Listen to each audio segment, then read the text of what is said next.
If you think serving chili on spaghetti is weird, wait until you find out there's chocolate in it. This regional specialty might just be the best 3, 4, or 5-way you've ever had.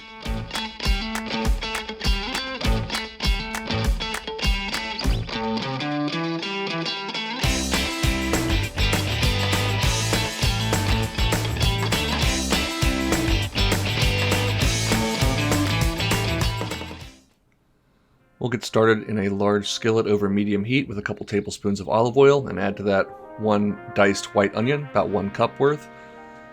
Season that with some salt and pepper and sweat it out for 4 to 5 minutes until those onions are nice and soft and translucent. In the meantime, we need to get our spice blend together, so let's talk about what we got going on here. We got about a tablespoon of chili powder here, a couple of teaspoons of dried oregano, 1 teaspoon of ground cinnamon, half a teaspoon of ground allspice, 1/4 teaspoon ground cloves, half teaspoon cayenne pepper, teaspoon of garlic powder, and a teaspoon of brown sugar. And oh, by the way, you'll need about half an ounce of unsweetened dark chocolate as well. Once those onions are nice and soft, add in your spices. Give those a stir in that hot oil to bloom them and get them nice and aromatic. And then we'll add in about a tablespoon of tomato paste. We'll stir that around and cook it out for 1 to 2 minutes.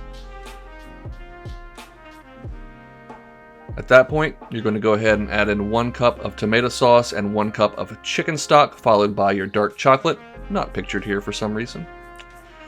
And you'll go ahead and stir all of that to combine, bring it up to a simmer, add in about a tablespoon of Worcestershire sauce for umami flavor.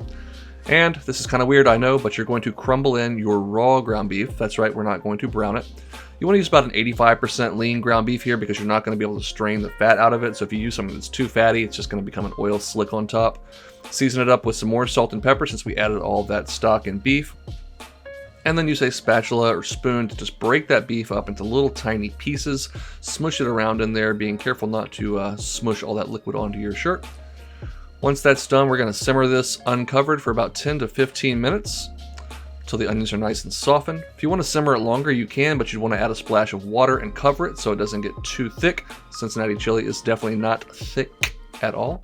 In fact, it's a little loose and watery typically. Alright, so Cincinnati chili must, and I do mean must, be served atop cooked spaghetti, so you'll want to boil off some spaghetti. About a pound would be enough for 4 to 5 people, which is this recipe is written for.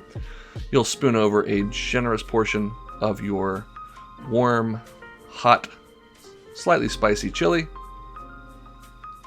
And then for a 3-way, you'll add a few beans. Just regular old red kidney beans from a can. Make it a 4-way, you can splash on a little shredded cheddar cheese there. And a 5-way would typically have diced raw onions, but I'm going with a couple more traditional alternative options here, which is some oyster crackers and some pickled jalapenos. I used up all the onion I had in the chili itself. Anyways, there's your Cincinnati chili. Again, if this looks weird to you, it's just because you haven't had it, and you got to give it a try.